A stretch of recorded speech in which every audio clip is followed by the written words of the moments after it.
So back up to the start for the final of the Silver Goblets and Nickalls Challenge Cup. For men's open pairs, on the right of your picture, it's the crew from the Netherlands, Hollandia Row Club, effectively the Dutch national squad. Michael Oyen, furthest away from you with the fair hair. Oyen Steenman, the older of the two, at 34. Oyen's only 24 in the stroke seat, and Steenman already has won this event twice. Can the Argentine pair on the far side of your picture stop Steenman winning the Goblets for a third time? That's their job. And Diaz Haack, the Argentine pair closest to the boom camera in the stroke seat, and Augustin Diaz, the 27-year-old, the white cap on in the bow seat, will do everything to stop them. So it's the final of the Goblets. Augustin Diaz and Diaz Haack from Argentina are racing the Dutch pair, Michael Oyen and Richard Steenman. And, who's your money on for this, Jess? I think the Dutch are the ones that put your money on so far, but those Argentinian pair, they're getting faster. Had a good race, clear-headed race against a really high-rating Irish lightweight pair. They're going into heavyweight right now. They have to keep their hand in the fire, and they actually pushed through and won quite comfortably at the end of the race yesterday. So they've had an all-right run through, but these Dutch guys are with force to reckon with. Steenman there. He knows how to win this race, knows how to row down this course. He's done it before. He'll be looking forward to getting another red box for himself. What do you get? What do you get? You don't get a red box in the Goblets, you get a cup, don't you? I think you do. I've never won it. I lost by a foot in the final. Thanks for mentioning it, Jess. Sorry about that, Martin. Sorry. Under umpire's orders now, you can see Steenman ready to race. Therefore, just straight down the course. Bit of a wiggle there at the start. Yeah, that was like one just went slightly. I think Richard Steenman went first, and then Michael Oyen went second. But the pair seems to be going straight down now. That's a pretty good start by the Dutch as well. Yep, slipped out from this angle. It looks like they just slipped a little bit. We'll see shortly the end of the island who's got the advantage. The Dutch pair had a very fast start there. I think they actually slipped a little bit. Yeah, well, the Argentine pair were slightly quicker, 1 second in their race against the Irish yesterday to the barrier, 2:05, to the Dutch pair's 2:06. I expect the Dutch to be leading though, as we see as we come out from the island, just going back onto their station. Look, that's a pretty clear lead from the Dutch. I mean, I think the Dutch pair could row away and win this as they like, you know, Jess. Yeah, I mean, both pairs yesterday, the Argentinians, when they raced against the Irish pair, they had to rate very high. They had to match that rate for a long time, so both pairs kept it very high. This Dutch pair we're going to see actually have more of a race profile. I think they'll come down to rate.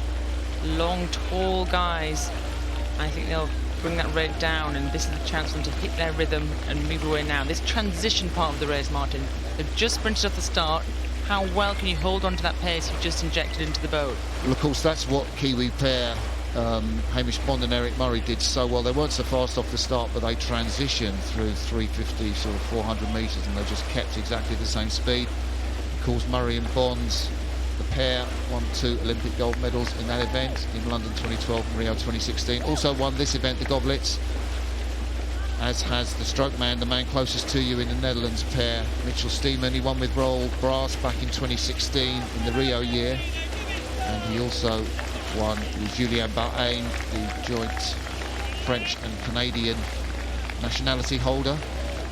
This Argentinian pair have not let them go though, Martin. They came up to the barrier, one of the first big markers, and I still think they're in contact. They're a length down or so, but they're being racy on the far side of your screen. You can see the moment over there in the Berkshire station. They've not let them move away.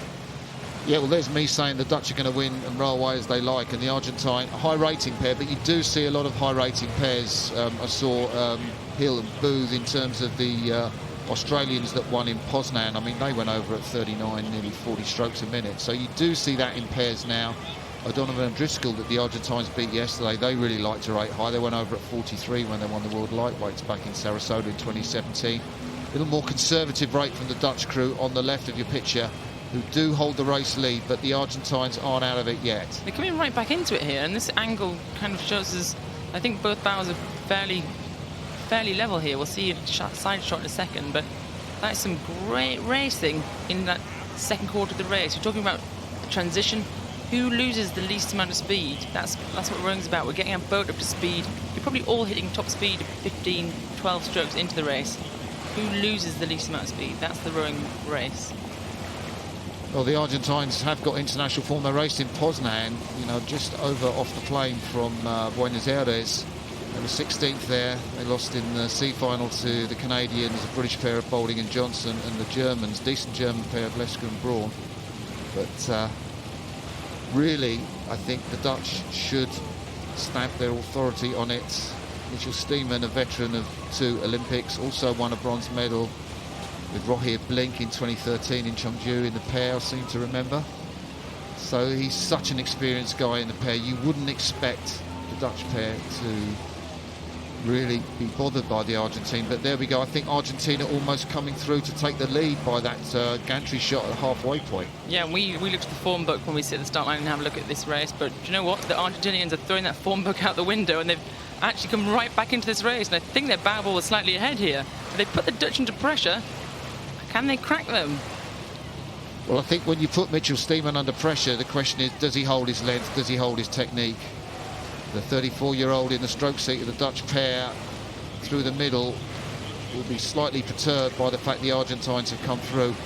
I think they're rowing the pair nicely, the Argentine. They're rowing at a high rate of striking. There's not too much check on that boat as they put the blades in at the front end, Jess. And that's the difference. If you can use those high rating strokes to be effective, then you will go fast. Sometimes we just use rate and it looks a bit ding-dong, like we call it, just whizzing down the slide, not doing much. But if you can do it and get the work through your handle onto the spoon, you'll go fast. And we can see that here, this really well-moving Argentinian pair.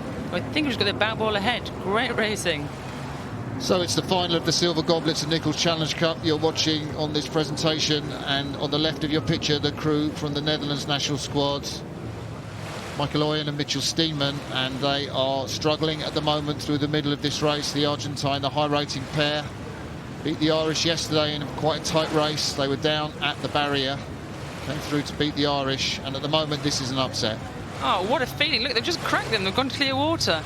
They probably really kept their heads in the game and didn't give up through the middle of the race. And they're rowing much better than the Dutch guys on the left-hand side of your screen. I think they look slicker, and to be honest, the Dutch probably think they've broken them as well, because they're slowing down at a rate of knots.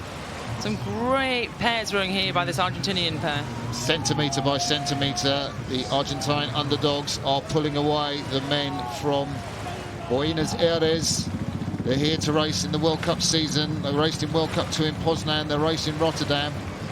And this would be such a tremendous boost for them as they try to make it through for Olympic qualification in Tokyo. Wow, they're just run away every single stroke. This is something which would be very difficult to predict at the start of the race. But it's going to be a walkover for the Argentine, maybe an easily verdict. Who's the last Argentinian boat to win at Henley? I don't know. Martin might know this information, but that is a great row by this pair. Haack and Diaz coming down the enclosures. Soak it up now, guys. This is your race. You're about to win this race. Massive race to win. The names etched on that trophy. Some incredible members of the rowing community. You're going to be up there as well now. Holders of this event, the Sinkovic brothers, the world champions in coxless pairs from Croatia. Came over last year, beat the Australians, and this is going to be another 2 illustrious names added to that wonderful trophy, the Silver Goblets and Nickalls Challenge Cup. Left in picture, the Argentine pair. On the right is the trailing Dutch pair of Oyen and Steenman. High hopes for this event. Mitchell Steenman had hoped to make it his 3rd Goblets wing, but Agustin Diaz, 27, in the bow seat with the white cap, and Axel Haack in the stroke seat had other ideas. They're still winding in, Martin. They're still going for that line. No one's told them the 4 lengths up. It's been metronomic as we go to the finish. Camera there. There's the pair from Argentina, Diaz and Haack, coming through to the finish. An incredible turnaround and victory. Certainly wouldn't have expected to have won by so much. Maybe might not have been the favourites for this race. And we wait for the Dutch pair to cross the line. They heard the buzzer and they wound down. And Mitchell Steenman and Michael Oyen hang their heads. Diaz and Haack beat Oyen and Steenman in the Goblets final.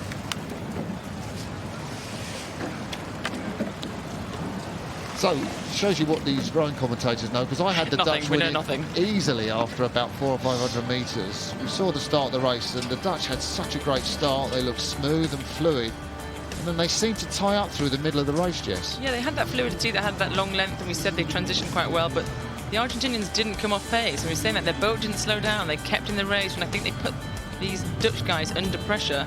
And to the end of the race, to a standstill, pretty much. The Argentine player kept that metronomic rhythm, that high rate of striking, 38, 39 strokes a minute, all the way down the track. Yeah, and they actually wound the line, which is great to see. These guys have got their eyes on the prize, trying to qualify for the Tokyo Olympics, and they'll be going to the World Champs in the next couple of months. Wow, you can see what that meant to Agustin Diaz with the white cap on in the bows of that boat. Absolutely, #1 man. You've got it. Congratulations.